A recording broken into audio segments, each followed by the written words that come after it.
Nos preocupa genuinamente observar que nuestra política exterior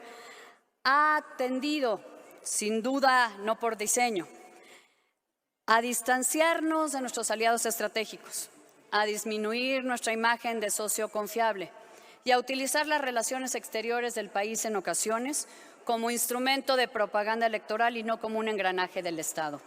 En pocas palabras, nos preocupa que nuestra política exterior no sea el eje articulador que siempre ha representado para enfrentar las transformaciones globales, pues hoy la coyuntura interna es la que determina nuestra relación con el exterior,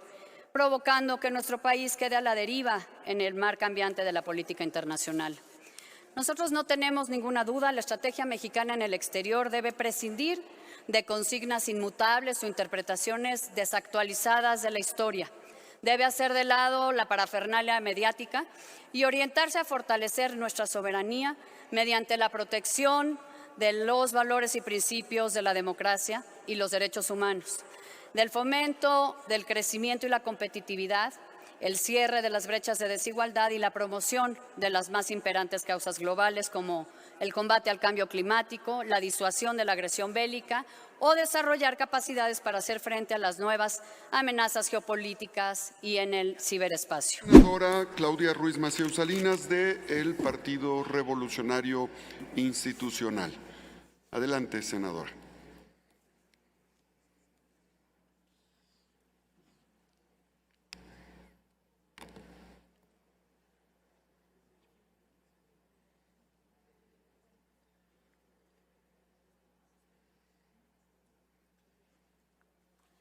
Gracias, presidente.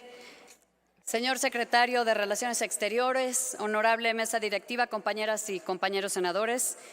Señor canciller, sea muy bienvenido a este Senado de la República. Acudimos a este ejercicio republicano con la convicción de sostener un diálogo de altura y de fondo sobre los grandes retos y pendientes para una política exterior que necesariamente debe enmarcarse en una visión de Estado. Desde nuestro punto de vista, tenemos que ser muy claros al distinguir entre la política exterior que se despliega actualmente y la política exterior que se podría desplegar. Y no es una simple distinción de matiz, pues 2022 pasará sin duda a la historia como un año de grandes cambios, retos y definiciones geopolíticas, como usted mismo ha reconocido. Este año pasará a la historia como uno de los mayores años de mayores cambios, algunos que no pudimos haber predicho. Está desde luego, y aquí se ha hecho referencia por usted y por mis compañeros, la invasión a Ucrania,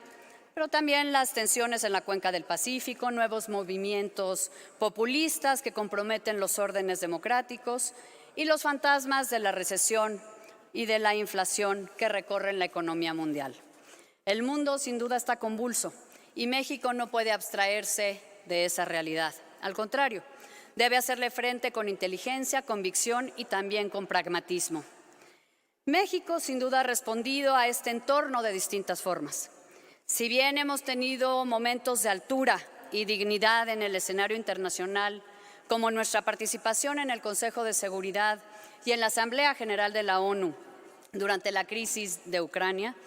o la estrategia legal que usted impulsó ante los tribunales estadounidenses para atender el tráfico ilegal de armas hacia nuestro país, que aunque aún no ha prosperado, reconocemos como un planteamiento innovador para afincar responsabilidades a los productores de armas. Nos preocupa genuinamente observar que nuestra política exterior ha tendido, sin duda no por diseño, a distanciarnos de nuestros aliados estratégicos, a disminuir nuestra imagen de socio confiable y a utilizar las relaciones exteriores del país en ocasiones como instrumento de propaganda electoral y no como un engranaje del Estado. En pocas palabras, nos preocupa que nuestra política exterior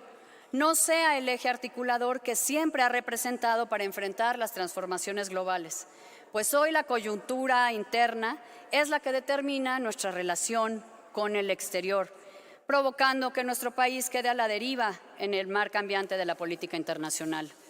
Nosotros no tenemos ninguna duda, la estrategia mexicana en el exterior debe prescindir de consignas inmutables o interpretaciones desactualizadas de la historia.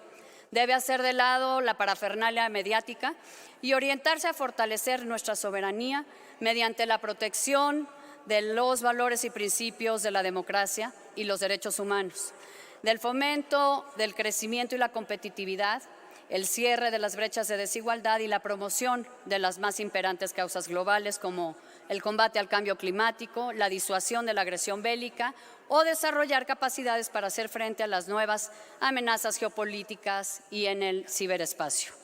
Para que ello sea posible, es necesario que México se encuentre en los mejores términos con sus vecinos, tanto los del sur como los del norte, y en ese sentido nos preocupan las recientes tensiones con Estados Unidos. Desde nuestra perspectiva, en la retórica oficial, sin duda, hay palabras alentadoras y que minimizan esas tensiones, pero en los hechos nos parece que hay motivos de alarma. Pareciera a veces que el gobierno se empeña en crear puntos de conflicto, probablemente por motivos electorales, con diferentes actores al otro lado del río Bravo. Un breve recuento: controversias energéticas, ausencia del presidente de la República en la Cumbre de las Américas o mensajes que parecen o pueden interpretarse como de simpatía a las dictaduras del hemisferio. En el PRI pensamos que la relación bilateral debe gestionarse desde luego a partir de la independencia y la soberanía, pero entendidas en una clave moderna, sin asumir que ser soberano o independiente equivale a vivir aislado del mundo o a desconocer la interdependencia que tenemos, por ejemplo, con nuestros vecinos de América del Norte o con nuestros aliados europeos. Tampoco se debe entender como la posibilidad de desconocer los valores y compromisos que sustentan nuestras relaciones internacionales. Concluyo en un minuto, presidente. Al contrario, la independencia no solo implica, desde luego, la libertad de la nación, sino la responsabilidad de actuar con nuestros pares soberanos, construyendo posiciones comunes mutuamente benéficas y honrar la palabra empeñada en los tratados y convenios internacionales desde un plano de igualdad. En un mundo de reconfiguración internacional acelerada, donde muchas veces rige la realpolitik, el derecho internacional público es la mejor defensa para sostener un orden mundial basado en reglas, conducible y pacífico que prevenga el ejercicio indiscriminado del poder, una posición que México históricamente ha enarbolado. En ese sentido, señor canciller, el diseño, ejecución y análisis de la política exterior lo concebimos como una tarea de Estado en la que el Gobierno y el Senado tenemos el deber de colaborar para llevarla a buen puerto, hacer un equipo permanente para lograr una diplomacia al servicio de la ciudadanía, que sea bilingüe y que conozca bien tanto el lenguaje de los principios constitucionales de la política exterior como el de los grandes intereses nacionales. Le dejo 3 preguntas, estimado canciller. ¿Qué medidas concretas, claras y medibles está tomando nuestro país para asegurar una posición favorable en el sistema internacional que actualmente se reconfigura? ¿Cómo afecta la tendencia de depositar en las Fuerzas Armadas cada vez más responsabilidades de la administración pública, incluyendo la protección de nuestras fronteras en los trabajos de la Secretaría a su cargo, particularmente en torno a los temas de migración y derechos humanos y a la luz de las declaraciones de funcionarios del sistema de Naciones Unidas que expresan su preocupación ante esta tendencia nacional?